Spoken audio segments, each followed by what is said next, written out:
This is LBC. Message Vanessa Feltz on WhatsApp now. 0345 60 60 973. Welcome back to the programme. Iran has closed the Strait of Hormuz in response to the continued US blockade of its ports. This is according to Tehran state media. And the Speaker of the Islamic Republic's parliament warned on Friday that the waterway would not remain open if the Trump administration maintained its naval blockade in the Arabian Sea. What are the implications of this? What's going on in Washington anyway? Let's ask Simon Marks, LBC's Washington correspondent. Simon, thank you so much for joining me. Good to have you on the programme. The Strait of Hormuz is like the hokey cokey there, isn't it? What's going on? Yeah, very much so, Vanessa. And there have also been reports over the last few hours that a couple of ships may have been attacked in the Strait of Hormuz, which once again underscores how very uncertain the trajectory is that we are on here. I mean, within the last 24 hours, we've seen the President of the United States, as you know, racing to his social media feed to provide almost continuing live commentary on negotiations that would almost certainly benefit from him failing to do that. So there was contradiction yesterday. You know, the Iranians said the Strait of Hormuz is open. President Trump then thanked them enormously for doing that, paid tribute to their decision to do that, but then said, but the naval blockade of the Strait of Hormuz is still on, which left everyone scratching their heads and wondering what that was all about. The Iranians then responded and said, oh, well, if your naval blockade is still underway in the Strait of Hormuz, we're going to close it. Now there are these reports of shipping coming under possible Iranian attack. President Trump, speaking at the White House within the last couple of hours, has said that the United States will not be blackmailed by the Iranians. He's once again expressed cautious optimism that negotiations are moving in the right direction. There were reports last night of possible face-to-face negotiations, a second round taking place in Islamabad, possibly on Monday. No indication yet from here about whether the Vice President, J.D. Vance, is in fact going to be flying all the way back to Pakistan from the United States for those talks. So at the moment, that does not appear to be confirmed. And I think what all of this tells us is what most of us already know, which is that negotiating a peace at the end of a conflict like this one is extraordinarily difficult, is extraordinarily sensitive. It requires real commitment to diplomacy and to giving conversations the time and the confidentiality and secrecy that they need. But because the President of the United States is, one, so desperate to find an off-ramp from this conflict, and number two, so eager to show his grassroots and show the American public that he's across every jot and every development, you know, minute by minute. This kind of minute-by-minute communication with the American public does not work under circumstances like this. I mean, imagine if, you know, Jimmy Carter had had access to social media during the Camp David negotiations and was sort of, you know, tweeting out and pumping stuff out from Camp David in real time during those negotiations. I mean, we would never have seen Menachem Begin and Anwar Sadat reaching any kind of an agreement. And that's why this behaviour by the president is so confounding and must be so confounding to America's allies and partners, including the Prime Minister. Well, it absolutely is. Nobody knows what to make of it, nor head nor tail of it. But one of the questions we've been asking on the programme this afternoon is about the civil service or the Foreign Office versus the government, you know, because of the whole Peter Mandelson scandal, which, you know, the tentacles of which threaten possibly to derail the Prime Minister and all of that. And, you know, who actions what, you know, who's in charge of what, who works for whom, what is the protocol. So let me ask you that about presidents tweeting in the middle of the night in capital letters, all manner of borderline deranged, definitely provocative, highly controversial, often untrue propaganda and data that don't seem to have been fact-checked or looked at or supervised or approved by anyone at all. Is that okay in America, or is that in contravention of every single convention and protocol that existed before? What's actually going on there?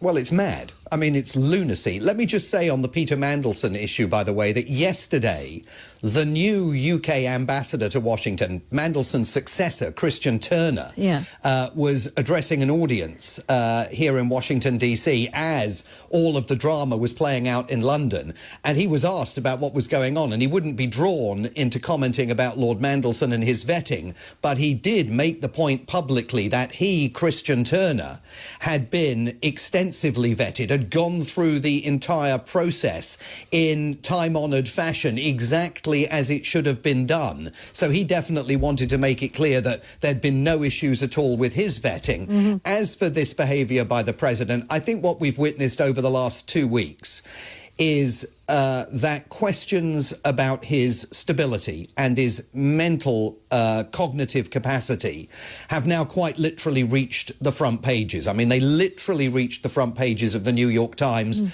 earlier this week, a tiptoe towards the story that sort of began in the pages of the newspaper last November with an article over, you know, why was Trump falling asleep so often in public, and he was fatigued and slowing down, but it didn't go anywhere near the issues of cognition beyond quoting his press secretary, who said that his mental state and capacity was impressive. Then about a week ago, there was an opinion piece published in the New York Times describing the Trump administration as being psychotic. Wow. But specifically saying that the writers did not want to offer any kind of diagnosis of the president. And then finally, the chief White House correspondent of the paper got a piece in midweek saying this kind of behaviour that's taking place here, these late night truth social media posting storms, the threat to end a civilization in Iran, you know, the rhetorical war of words that is going on between the White House and the Vatican. All of this is playing into the notion that the president's lost his marbles. And if he has a public question, Simon, if he has, does anyone have the power to bring to bear some kind of tests, you know, by psychiatrists or psychoanalysts or somebody or other to check whether he is being, you know, mentally impaired, whether there is some problem there? So Democrats in the House of Representatives have now written an official letter to the president's physician calling on him to undergo a round of cognitive tests and for the results of those tests to be put into the public domain. The White House physician, of course, does not report to Democrats on Capitol Hill, and with Democrats being in the minority, they've got no capacity even to put very much pressure on the White House to engage in that kind of testing. The man with real power in all of this is Vice President J.D. Vance. Yes. You know, the 25th Amendment to the American Constitution allows the Vice President and members of the cabinet to come together and conclude that the president is incapable of remaining in office, and they can form a cabal and they can go to him and remove him from power.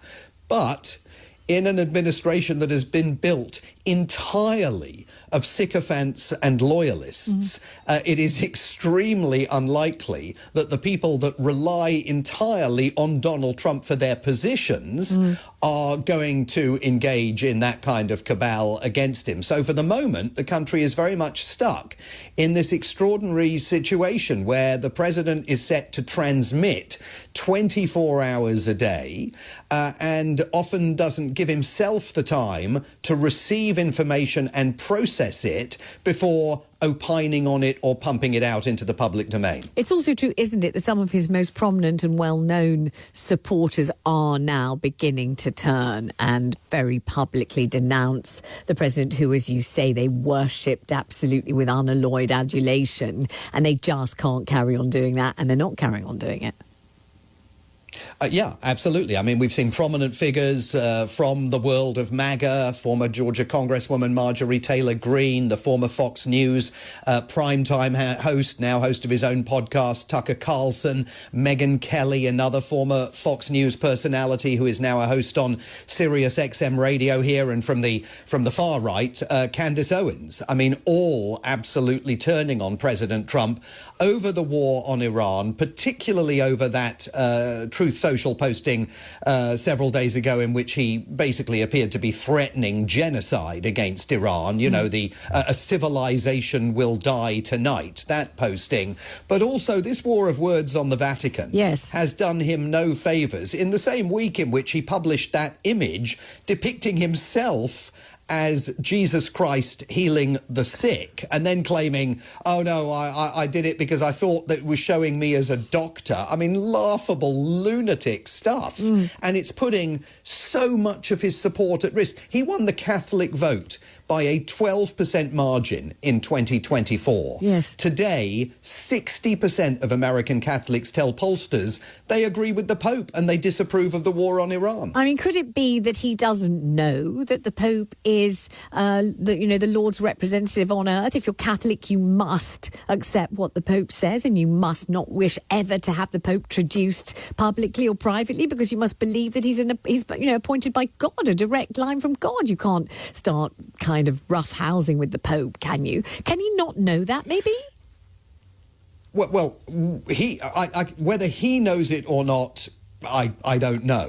But J.D. Vance, the Vice President of the United States, who, as we speak, is preparing to publish his second memoir, which is all about his personal conversion to the Catholic faith. Wow. J.D. Vance definitely knows it, and yet J.D. Vance is the man who went public this week lecturing the Pope, lecturing His Holiness, and telling him that when it comes to talking about theology, the Pope needs to understand that he's got to be very careful. I mean, in what world are we? I don't know. Every time I speak to you, we ask the same question. How can this really be happening? How can you be telling me what you're telling me? How can I just sit here and listen to you? And how can LBC listeners listen to you as if you're just giving a normal, whatever that means now, broadcast, because you're not? And then we all say thank you, goodbye, and carry on as if nothing really weird is going on. I don't really know I feel like I'm meant to start screaming or chewing up the carpet. I can't just sit here and go, oh, thank you, Simon Marks there, our Washington correspondent, as if what you're saying is a normal thing, because it's not, is it? It's just not, is it?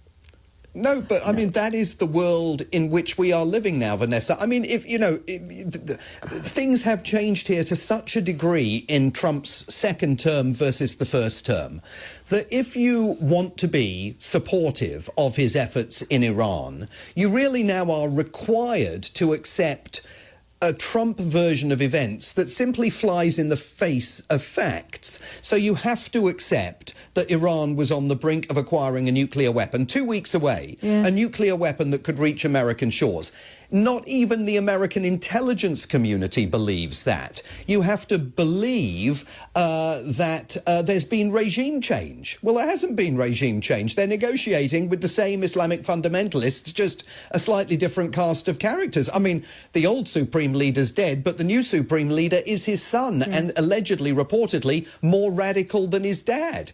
So, but you're required, in a sort of a George Orwell 1984 fashion, you're required to accept falsehoods as facts in order to justify the White House position on this conflict. And that takes us down an incredibly dangerous path. Simon Marks, thank you very much indeed. Always absolutely jaw-dropping and eye-rolling stuff, courtesy of Simon Marks there. LBC's, I think, really magnificent Washington correspondent. I'm sure you agree.